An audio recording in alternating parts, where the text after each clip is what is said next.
Hey everyone, welcome to the Minor Prophets podcast. I am John Mark Baker, joined as always with my Herbarian co-host, Jeff Simons. Jeff, how are you? I don't know. What does it mean? You got to tell me before I know how I'm It, doing.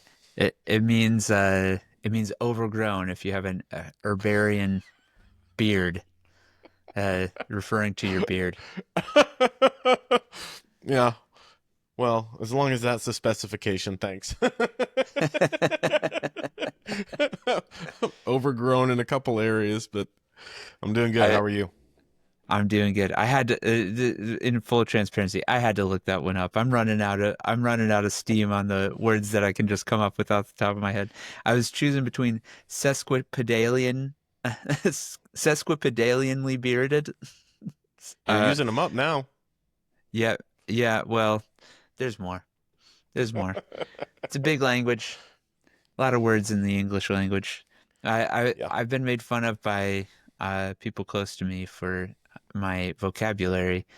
And I'm like, we have all of these words that are just lying around, not being used by anybody. It's a big language and somebody's got to use it. So, I actually, when I write in a very different vocabulary than I talk. And like some of the words, I'm like, this, it doesn't make sense to use this in normal speech, but it mm, fits in the written format. So, but yeah, I get it. mm.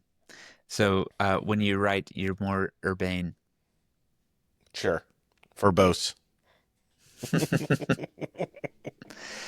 Oh, man. So, boy, things going okay down there in Texas.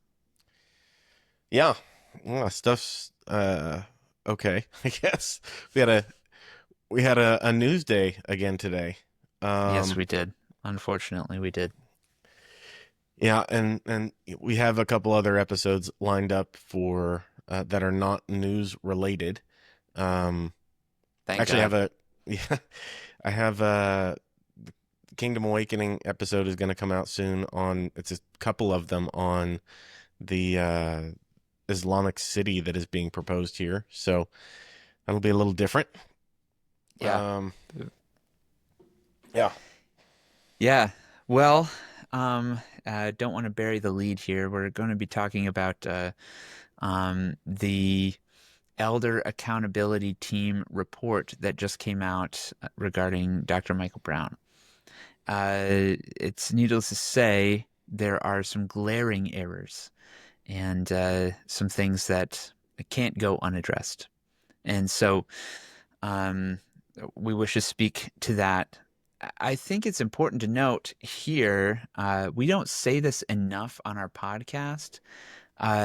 We've said it on a few episodes early on, and we just never think to address it. But we get comments all the time that these guys aren't real prophets, and I just want to say we're we're not claiming to be prophets with the name. Uh, the, so uh, we thought it was a witty name that Patrick Miller, Jeff's friend, came up with, uh, addressing the uh, addressing the prophetic movement and in the spirit of the minor prophets, calling for God's people to repent and be reconciled to God. And so that is the intention of the name. We're not claiming prophethood. So just for those who are curious about the name. Um, Thus saith the Lord. move.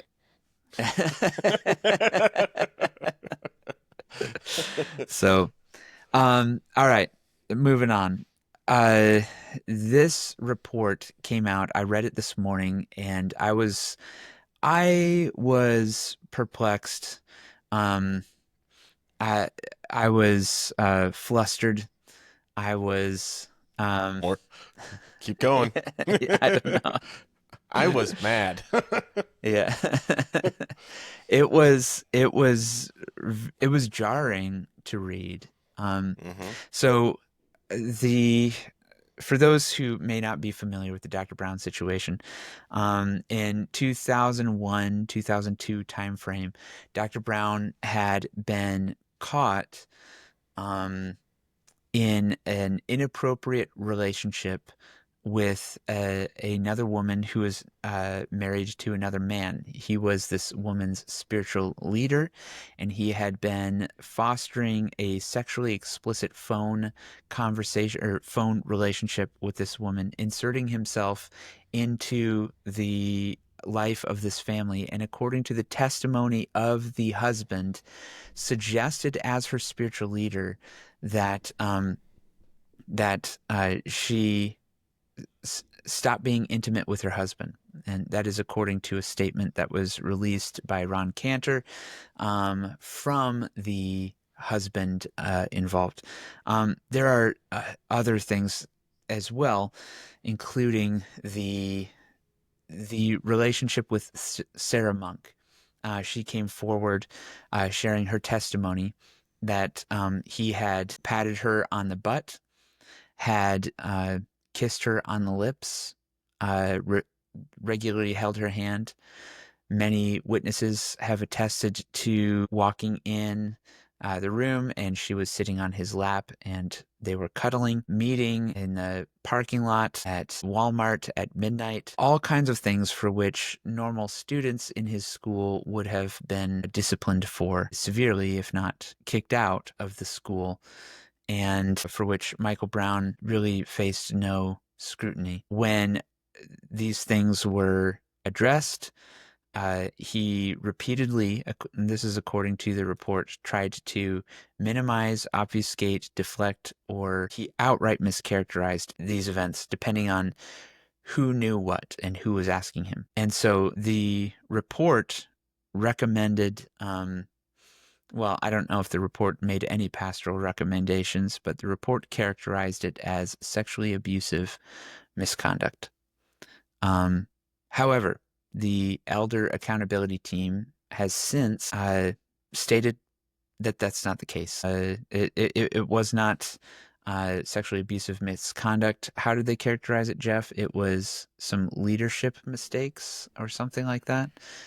Let's see. Moral indiscretions and leadership Leadership misconduct. Yeah. misconduct. Yeah, moral and so um uh so the men who made this document, uh they're all ministers. Well, there's a couple of problems with it.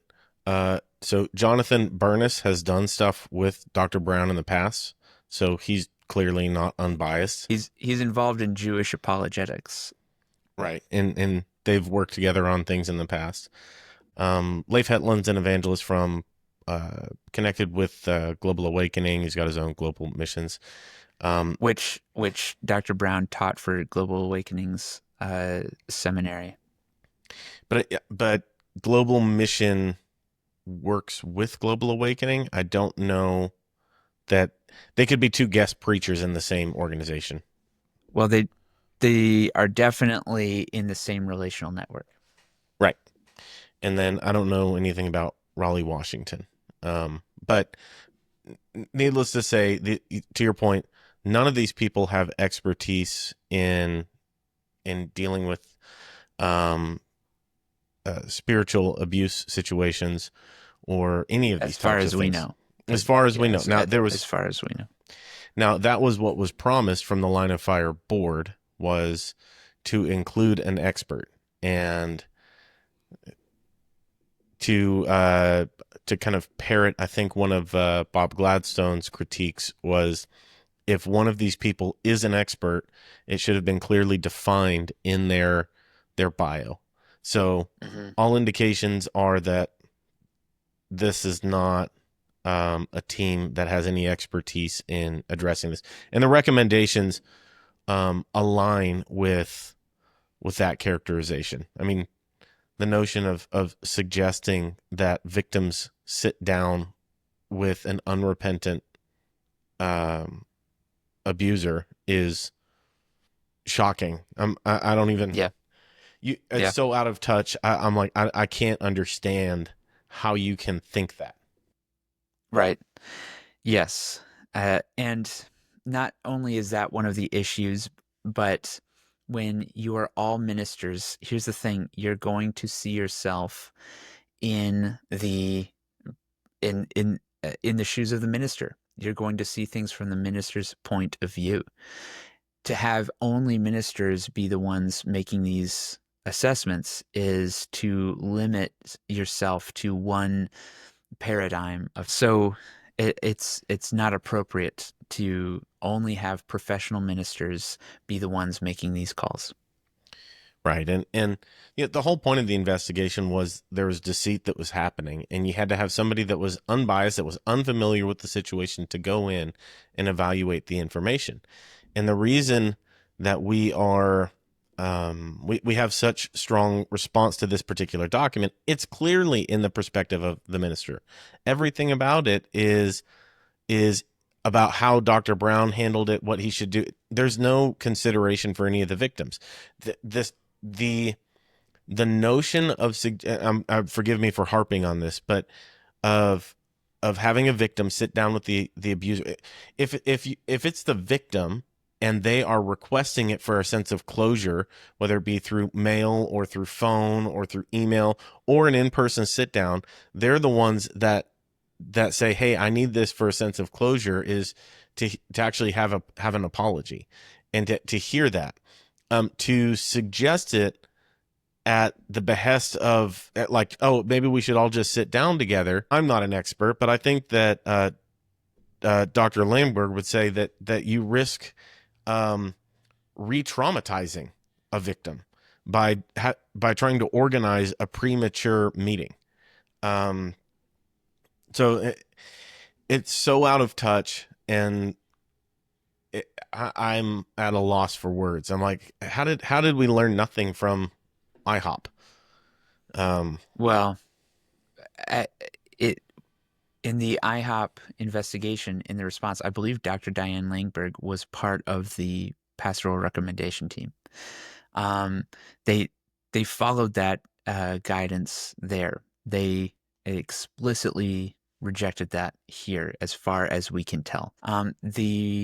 The recommendation makes the assertion that he was repentant, and let's just read a quotation from this. This is from page 19. Conclusion. It appears clear to the Elder Accountability Team that throughout this process dating back 23 years, Dr. Brown has been repeatedly questioned about these two situations and has answered his interrogators consistently with honesty and remorse.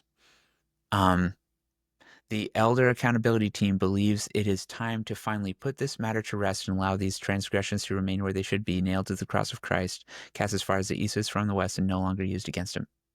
Here's the thing. Was he consistent, honest, and remorseful when he was uh, interrogated about these things, to use No, the no. term? I mean, I have the Firefly report pulled up. It's we don't need to share it, but I'll just read directly from it. It's believed that over the past 25 years, Brown has deliberately deflected questions about allegations of sexual misconduct involving IS number 1 and IS number 2, Sarah. This pattern of deflection appears to be a calculated effort to evade accountability, to suppress the allegations, and protect his ministry's reputation.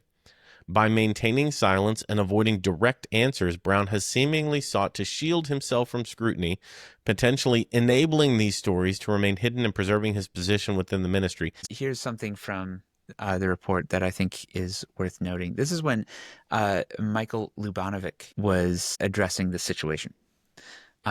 Brown stated that he and Nancy were close to IS1 and IW1 for a season. This is Kim and Ray.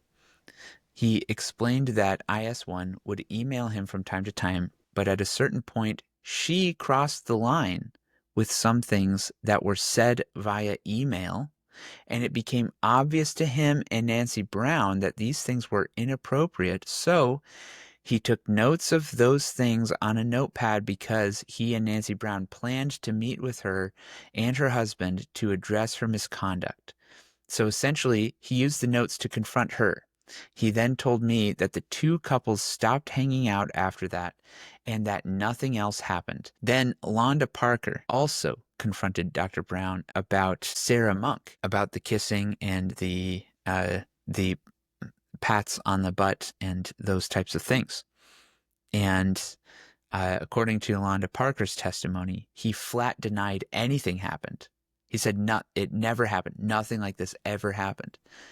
Um, so when he is confronted by other people, he confesses to a peck on the cheek or a kiss on the head or holding hands, but only one time. He is calculating in his deflections. This is not somebody who is consistent and honest and remorseful when he's confronted about these things. And whoever compiled this document is selectively relying upon it only when it benefits Brown and cuts in Brown's favor, and outright rejecting it and contradicting the findings of the investigation at every time that it cuts against Dr. Brown. Yeah, and to try to minimize the behavior. I mean, this is essentially a paper that is trying to protect Dr. Brown. Like that's all it is. It's protect Dr. Brown. There's also the issues, the report addresses the fact that Dr. Brown did not confide these issues the way that he should have. Dr. Gladstone never knew anything about any of these situations until it had been brought out publicly. And he as close to Dr. Brown as anybody could be, working side by side with him through BRSM and the fire school. Um, it- it's it's astounding. This is a quote from the report.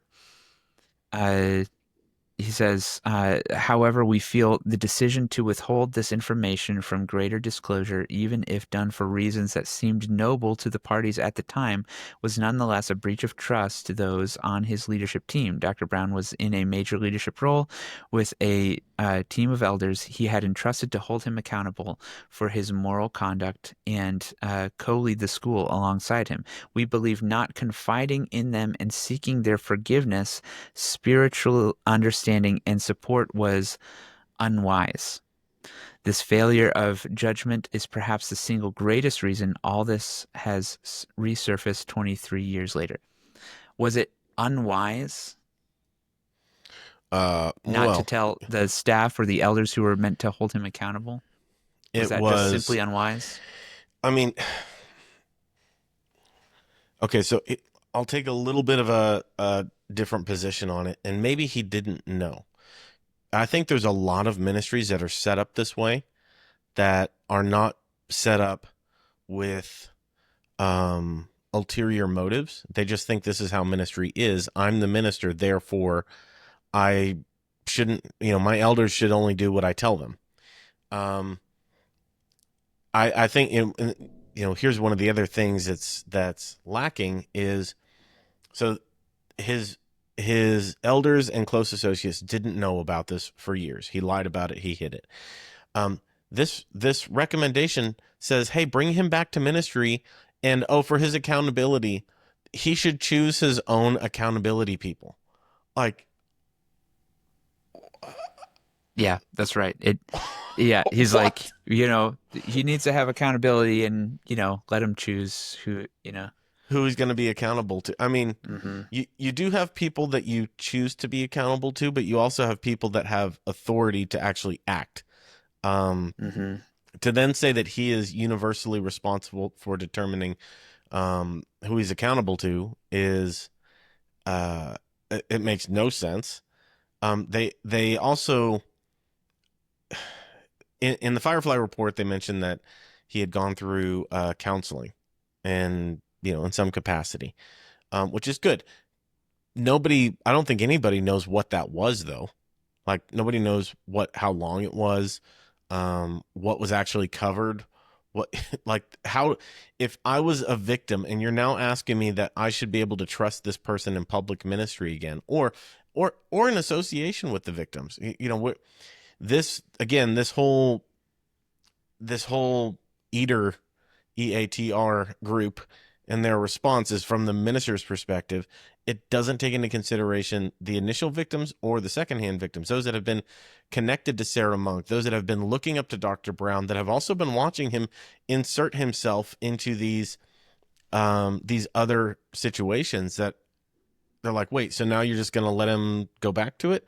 If and there's also there's a demonization in this document of social media, while at the same time acknowledging that had it not been for social media, there would be no investigation, there would be no looking Right. into what actually happened. Yeah, and let's just rewind the clock just a little bit. Without social media, the cover up was already underway for Mike Bickle, and without social media, I believe that cover up would have been successful. It was people on podcasts. It was Blaze and Christina Ferre, and people on X that made enough of a stink, and the people, former IHOppers, all of those people made enough of a stink to say this is wrong, this is a cover up, and it got blown up. But Dr. Brown, by the way, was on the other side of that, saying stay off of social media, don't talk about this. And if that had happened, uh, Mike Bickle's probably still leading IHOP at this point. You know? You don't get to dictate what people say or what they think, and to try to like let me give a quick comparison. Do you remember when Matt Chandler stepped down? Hmm. So Matt Chandler, so for those that aren't familiar, Matt Chandler, and I actually have the clip pulled up if you want to watch it. But do you want to look at it real quick? Yeah, yeah, yeah. Pull it up. Okay. Because I think it's a very good comparison of um, from how this stuff can and should be handled versus what we're seeing with Dr. Brown. Now, for those that aren't familiar, the um, the situation or the accusations with Matt Chandler were that he had a interaction with one of the members from his church over Instagram. And let me share the screen real quick. Think I had done anything wrong in that. My wife knew that. Her husband knew that. Chandler says he immediately told other senior members who had concerns. And they had some concerns. And those concerns were not that our messaging was romantic or sexual. It was that our conversations were unguarded and unwise. The concerns were really about frequency and familiarity. In a statement, the church says it hired an independent law firm and found Chandler did not use language appropriate for a pastor action. If I'm on, I'm just really embarrassed. Feel stupid. Thank you. Feel dumb. This news now coming as a shock to many. So he gets in front of his congregation. He says, listen, I had this interaction and I'm going to step down from ministry for a season until it's determined by the elders. So he gets up and publicly repents. And he says, this is what I did. This is what the context of it was. This is who was affected by it. And I was wrong. He expresses his remorse and asks for forgiveness from the congregation. And he doesn't jump to when do I get back in ministry? He's like, I am going to do what's right by my family. And now it's one of those, I don't even think people think of it anymore. But that was such an amazing demonstration of true contrition, humility, and taking ownership of his own actions in a much lesser scenario. Now, maybe you could say that you might say it's easier because it's less grievous of a sin, but regardless, he took ownership of it and then he accepted the consequences from the board. Here we have Dr. Brown who's spinning it, and you hear it if you haven't heard it on X, and we don't need to play it. The phone call or the voice messages back and forth with Joel Richardson, where he's trying to convince him, hey, don't, no, this is just, it'll all come out, and trying to shut everything down the same way that others reported getting those types of phone calls from Dr. Brown prior to the story being released, which is not indicative of any kind of humility. Yeah, exactly. And then, so privately, he's saying this is not just privately, in a fundraising letter that he sends out, he calls this an attack of Satan to try to destroy his ministry. And then right after that, when he gets called out on that, not right after that because he's in India and he's whatever, and he comes back and he makes a video. He scripts this apology where he apologizes for stuff that he will neither confirm nor deny. I won't talk about Right. what I did. And this report from the accountability team accepts that apology as being biblically sufficient, where he says, in the spirit of full transparency, I will neither confirm nor deny uh, whether or not I did anything wrong. It's so bad. I mean, to say I will neither confirm nor, I mean, he's like, in the spirit of transparency, I will not admit to anything I did. Okay. Like, Right. we did a It- video on that, and it was like, Mhm. okay, he, on one hand, he knows that being transparent is the right thing to do, and yet he couldn't get himself to do it and say, this is what I did. And this document says, oh, well, he repented of it. He basically issued an "I'm sorry for everything I did" video. Like, Yeah. okay, let me just say this: no, I'm it's also not sorry even. for everything that I did and I'm gonna do. So I should be covered ahead of time. It's not even that. It's not, I'm sorry for everything that I did. I'm sorry for things that I'm not going to admit to doing. Yeah, right, right. Please forgive me for things that I'm not going to confess. Now, um, additionally, the report says that affirms that Dr. Brown had ceased from ministry. Well, I don't know if you remember, Dr. Brown released his autobiography during this time and consistently posted on social media. Released emails. Dr. Brown was not refraining from ministry. So he released his book. Whether or not that was an error on the publisher, has just happened to be like it released at that time. Whatever. The publisher pulled the book. So then, what does Dr. Brown do? He sends it out to all of his financial supporters. He sends it out. Like, that is not recusing yourself from ministry. That is not ceasing from ministry. He was as active as he could possibly be under the circumstances. Right. And some of the other obvious deficits of this statement are it doesn't address any of the, it says, well, Dr. Brown went to counseling. Okay. Did Dr. Brown cover counseling for Sarah? Did he? Right. And Dr. Brown, the story he told the world was he choked on a cheeseburger and he went to counseling to get healthy. Yeah. Well, and then the other clear thing that seems to be lacking in this is there's no understanding. I mean, the references to Matthew 18 are like, so again, it's like, yeah, Matthew 18 is a verse about brother going against brother.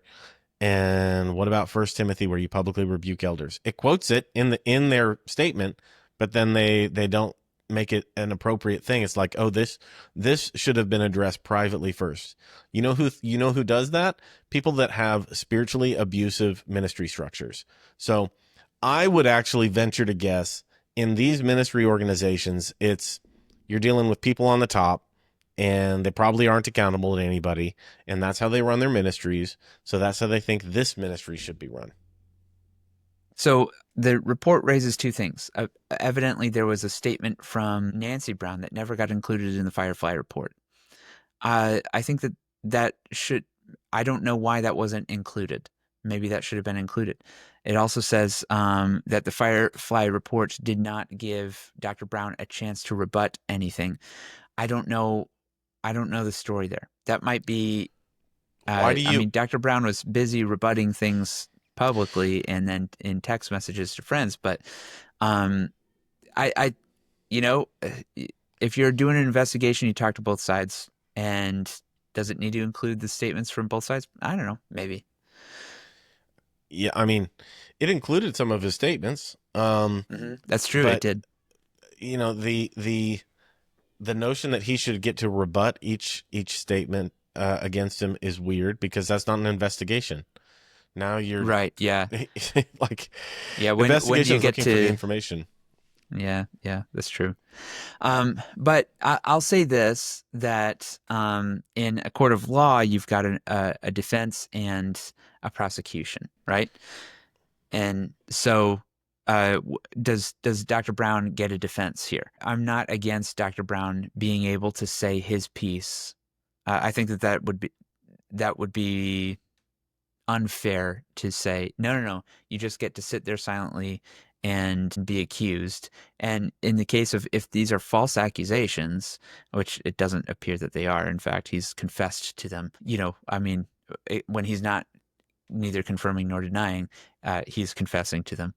Um, in those instances, if he does get to say his piece, and so I'll grant that. Like, you should be able to get to say your piece.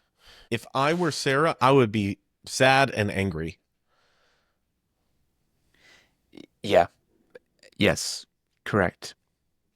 Jeremiah Johnson, for his part, refers to, in his post, uh, the unbelievable slander, false accusations, fabricating and exaggeration of stories, hellacious reporting of full of lies and deceit going around social media is evil, and I sincerely pray many people repent. I'd love to see Jeremiah give a single example of one of the false accusations. Which accusation is false? Right. I mean, it's easy to the irony of it is what he's doing is slander. Like he is slandering the report. He's not actually offering any kind of substantive argument about what's beneficial and what's not beneficial. He's just slandering it and saying it's all demonic and evil. And if you share it, you're demonic and evil. Yeah. For people that throw around, slander and gossip pretty freely, it's pretty quick to actually participate in it. Yeah. So, where do we go from here? Like, I'll be honest with you. It seems to me, I've been processing some of these things, and I don't know, man. Like, it feels to me like we are having two charismatic movements now, and we're seeing a divergence. If Dr. Brown, and I've said this before on this podcast, and I'll say it again, if Dr. Brown had been completely transparent, this is not a story. Right. And even if he got up to 2024, now I'm thinking through this as I'm saying it, so give me a little bit of grace. But if he gets up in the story in 2024, he's hearing that somebody is looking into this stuff, and he starts to call the people that he knows that he has lied to, and he is repentant. He confesses to his board, this is what happened, this is who it happened with, and actually takes those steps. Like, this doesn't need to be a thing.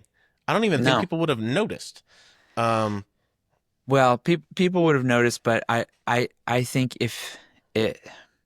he owed it to his students to be forthright, because he held them to this standard and he himself was not living up to it, and he just owes that to them. But Right. Well, when I say that, I mean here's where my empathy goes to the Brown side, is not to Dr. Brown himself, but to his wife, to his family. Like, this is putting them through hell. And if he had just owned it and addressed it, I mean, it's got to be embarrassing for his wife to hear this stuff and hear everybody talking about it, about your husband. I mean, that's horrific. I think it could have been handled in a way that didn't have to be, require people to start asking about it on social media and generating this. Why is Dr. Brown involving himself in these things? And then why is this investigation, and what happened in this situation? All of it could have been addressed if you just were honest. It's not hard. It's not fun.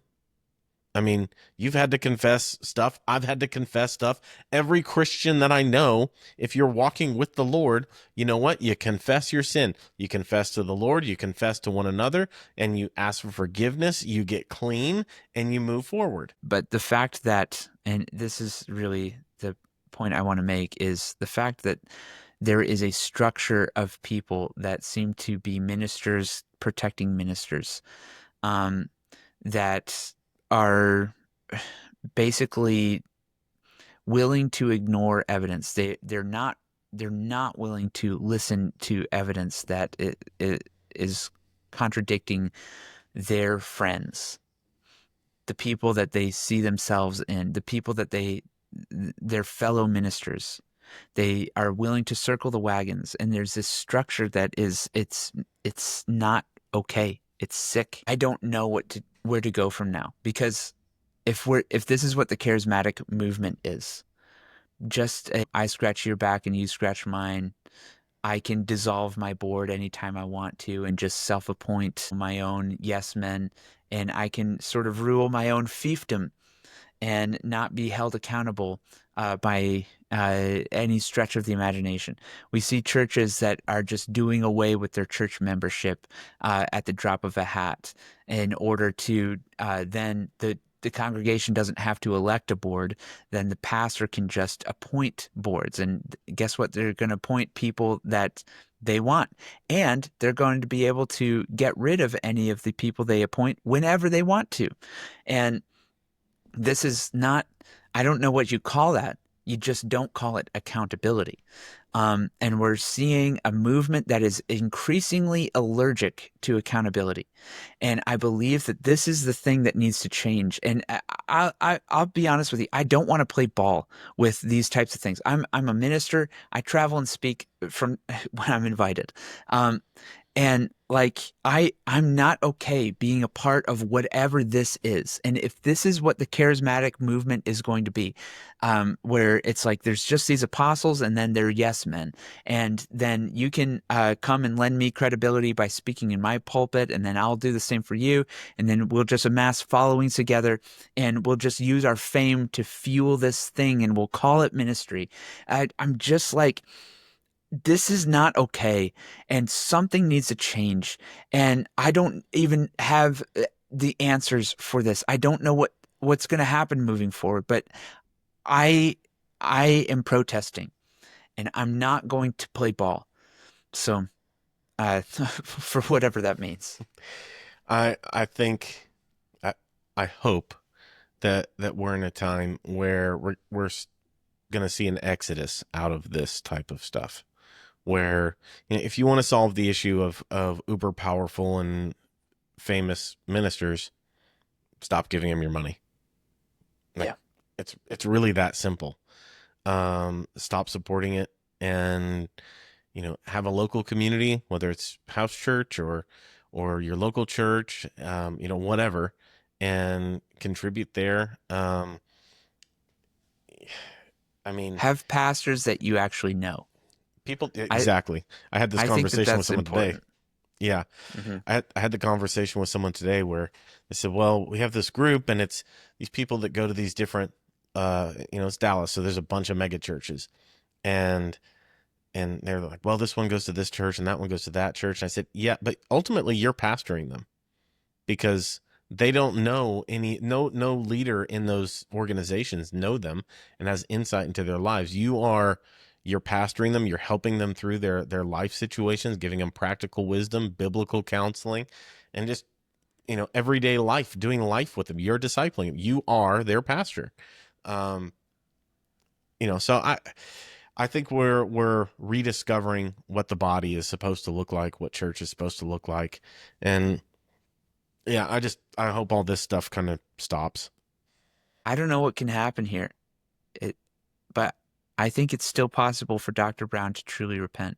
Mm-hmm. But it's not just for the incidents from 23 years ago, as he is fond of pointing out, but for the consistent obfuscation for the lack of transparency, for the lack of accountability, and he needs to be specific about what he did, and um and he needs to do what he can to make things right with Yeah, I mean, Sarah. he could still, the optimistic view is, listen, he could make this right. It's not complicated. You just say what you did. You say how, you know, uh, not just what you did initially, but what you've done since then to try to hide this stuff. Own it, ask for forgiveness, and then say, you know what, I'm not going to do whatever. I'm not rushing back Yeah, in. I'm gonna do yeah. something else. He Do has what the you power can to to do make that. reparations. Yeah, Yeah. yeah. Um, and own it to the people like Ron Cantor, who tried to confront him in love and help him to repent, and instead was met with just an obstinate refusal to do so, a lack of transparency, stonewalling, and it's I think it's interesting because depending on the day of the week, you and I can be in the same place emotionally or a different place. Like, I am not. Um, this doesn't depress me. I don't think that this is representative of the body. I think that the elitism that we've had in the structure is a microcosm of the body. I think that the majority of the body is in a more healthy state. I think most people see this stuff and they're like, okay, well, Michael Brown's off kilter, and the people that made these recommendations clearly don't know what they're talking about. I think most people are the general public is more wise to this type of thing. There's always going to be people that will cheer and keep give a their standing heroes. ovation. Right. Yeah. Yeah. Um, but that being said, I don't see that as representative of the body. I think that we may end up like you're talking about. I think we are in the age of the church split, to quote to quote Emma Stark. Um, Mm. like it or don't like it. Well, yeah, she might be right here. It feels intense, and I don't know. I don't know what's coming, but it doesn't bode well. And so I know that there is a statement forthcoming from Ron Cantor, Bob Gladstone, and several of the fire students and others detailing, because this is one of the limitations of this report, and because the Firefly Report was limited to a very narrow window, the pastoral accountability team, I think, perhaps felt obligated to be limited to that same narrow window as well, and did not adopt a more circumspect approach. So here's what I mean. When this thing is so narrow, you're not able to actually address, and I understand some of the arguments for it being narrow. But when you're doing a pastoral recommendation based on a very narrow investigation, then perhaps you're limited to just giving advice based upon those two incidences, and that's it. Um, the problem is that more has sort of surfaced since these things, and I think it's important to look at sort of the whole scope of this ministry and some of the impact that has been had. So, for instance, in our comments from the last video, people have been asking about the orphanage in Haiti. Um, Ron, I don't think has any firsthand knowledge about that, and so that's why he didn't speak to that issue. But that needs to be looked at. That needs to be looked at. There's also Dr. Brown's involvement in many other uh, mediations and confrontations, and his role in silencing these people. That needs to be looked at. Thanks for watching this episode, and I hope that it leads you towards prayer, and that's it.